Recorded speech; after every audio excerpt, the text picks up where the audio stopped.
Hello, this is Ms. DB. In this video, we are going to look at simplifying expressions. We'll do that two ways. First, we'll combine like terms, and then we will factor the greatest common factor from some polynomials. Some where the greatest common factor is a number, and some where it's a variable, or maybe a number and variable together, called a variable expression. When you're simplifying expressions by combining like terms, the main thing to remember is that the sign in front of a term comes first, comes with it. So in number 2, we have a minus 11c. That is like negative 11c, and then plus 5c. So this would be 6. I'm going to rewrite this with the like terms together. So 6 and then minus 18, the minus goes with it, and then I'd write minus 11c plus 5c. So 6 minus 18 is equal to negative 12, and then minus 11 plus 5. Remember your rules for adding integers. The negative 11, the signs are different, so you subtract and take the sign of the larger. So this would be negative 12 minus 6c. Let's look at one more. If there is no like terms, you can either just rewrite what's there, or you can write cannot combine or something like that. Number 7 is another one because there's so many different things going on. You might want to either put the like terms together by underlining them all. So there's a 7p and a plus 9p. Remember, the signs go with them. Let's see, I'll use a different color for some. We have a minus p squared. That's different than p. And nope, no more of those. So there's only one of those. What else do we have? We have a plus q squared and a minus 5q squared. There's a 1 in front of that q squared. And then finally we have our constants, which are minus 16 and plus 6. So if you want, you could rewrite these with all of the like terms right next to each other. That can help. Or you can just go ahead and start combining the ones that I marked the same color. So 7p plus 9p, that's 16p. Let's do the p squareds next. There's only one, so I just write minus p squared. We did those. Now let's do the greens, the q squareds. We have plus 1q squared minus 5q squared. That would leave me with minus 4q squared. And then finally the constants, we have minus 16 plus 6, and you can double check this on your calculator, but that would be minus 10. So just be very careful that you have these correct. Generally, we like to write these in descending order, meaning the squared parts are first, but because we have p's and q's, that's not really that important for this assignment. All right, now we're going to simplify by factoring out the greatest common factor. So there's two parts to this. We have to figure out what is the greatest common factor, and then we need to factor it out. Factoring it out is the opposite of doing the distributive property. So we're really using the distributive property just in reverse. So in these problems, we need to identify what is the greatest common factor. Let's look at number 10. We have 9x squared minus 15. There's no variables that are common. The first term has an x squared, and the 15 doesn't have any variables, so we just need to look at the numbers, 9 and 15. We won't worry about the minus. We'll just make sure that we put a minus when we rewrite this. So the factors of 9 are 1 times 9 or 3 times 3. We're trying to find one that's common with our other number. Our other number has the factors of 1 times 15 and 3 times 5. Well, the common factor is 3. You probably knew that without doing this. If the greatest common factor is 3, then we put that in front, then a parentheses. Now, to find out what goes inside of the parentheses, what we're really doing when we're factoring is dividing.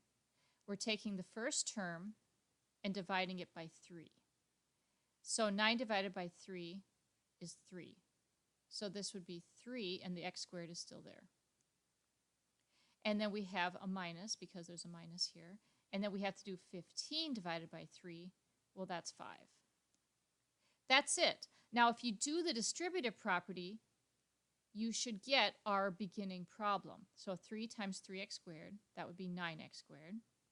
3 times minus 5 is minus 15, and that's exactly what we had. So we know it's correct because we did the distributive property to check our answer. All right, the next section, same exact thing, except that the GCF, the greatest common factor, might include a variable. So let's look at number 13. We have 2b squared minus 5b. Well, there's no number in common. There's a 2 and a 5. The factors of 2 are just 1 and 2. The factors of 5 are just 1 and 5. There's no common factors with the number part. But look at the variable part. We have b squared for the first one. That's the same as b times b. And we have b for the second one. They both have a b in them. That's our common factor. So you write the b in front. Now to find out what to put in the parentheses, remember that factoring is really division. So we have 2b squared divided by b. Now you might know how to simplify that, or maybe you forgot. We could write b squared out in expanded form. That would be 2 times b times b. B squared means b times b. And we are dividing it by 1b. So a b will cancel with a b, and I'm left with 2b for the first part of my parentheses. Then there's a minus sign, so I put the minus. Now I need to figure out what about 5b. If I factor out a b, that's the same as dividing by b. Well, 5b divided by b is 5. Now again, we can check this with the distributive property. You're going to take the first number, or in this case a variable, and multiply it by each of the terms in the parentheses. b times 2b, b times 2b, that would be 2 times b times b. Well, that's the same as 2b squared, so that worked. And then you also have to take b times minus 5, and that's the same as minus 5b, and that matches our original problem. One more thing, in number 15, there's actually going to be a number part and a variable part for the greatest common factor. So you can write out your factors over here. Let's see, we've got 4y to the 4th. Well, 4 could be written as 2 times 2, and then we could write this out as 4y's, y times y times y times y. 12, let's see, let's write that as 3 times 4. But you know what? 4, because I already know that 4 is not going to be the greatest common factor because it's not in the first one. Let's write 4 is 2 times 2. And there's 3y, so y times y times y. And then 8, I'm going to write 8 as 2 times 2. That's 4 times 1 more 2. 8 is 2 times 2 times 2. These are the product of primes here. If you wrote these as prime factors, you would get these numbers. And then y times y. So we're looking for the greatest common factor. I can see that there's a 2 in every one. So that's definitely a factor. But there's also another 2. So the greatest common factor for the number part is going to be 2 times 2, or 4. Now let's look at the variable part. I see certainly that there is a y in every one, but there's also another y in every one. So my variable part would be y times y, which I could write as y squared. Now I'm ready to set this up in my parentheses. So I write 4y squared in front. That's your greatest common factor. That goes in front. Then you write what is left after you divide each of these terms by that. So I'm going to give myself a little more room here, and I'm going to do this over off to the side here. And you can do this on your own paper. So we have 4y to the 4th divided by 4y squared. Now you could write this in expanded form. Y to the 4th means y times y times y times y. And y to the 2nd means y times y.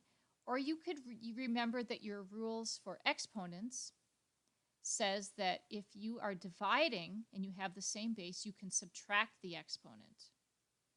So if I subtract 4 minus 2, I would get a 2. The 4's will cancel.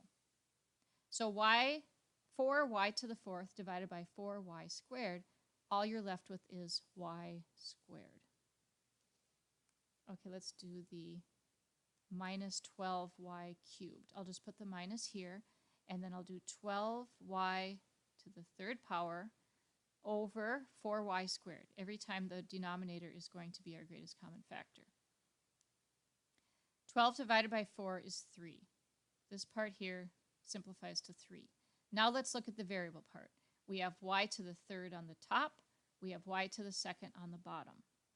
Again, you can write it in expanded form if you want, and then cancel the common factors, or you can use the rule that says when you're dividing, if you have the same base, you can subtract the exponents. 3 minus 2 is 1. So we have 3y to the 1 power. We usually just write that as 3y, but you can put the exponent of 1 on there if you want. Okay, one more term, minus 8y squared.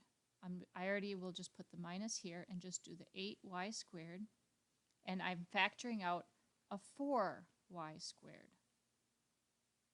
Well, 8 over 4 is the same as 2. Y squared over y squared is the same as 1. They cancel. So all I'm left with for the last part is 2. And then you can check this by doing the distributive property and making sure you get exactly the same polynomial as you started with. And then there's one last section. This is almost exactly the same as a problem in your textbook. So you can go back and look there. But the key is that for 3 apples, we'll call it 3A.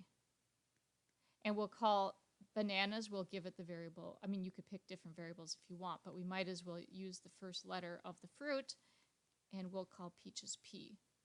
And then for the expression, Kaylee also got these things, so you would just keep adding what she added, and then you would combine like terms and so on. When you explain your answer, you might say there's so many apples, because that's what A is, so many bananas, and so many peaches. Okay, well, thanks a lot, and please let me know if you have any other questions.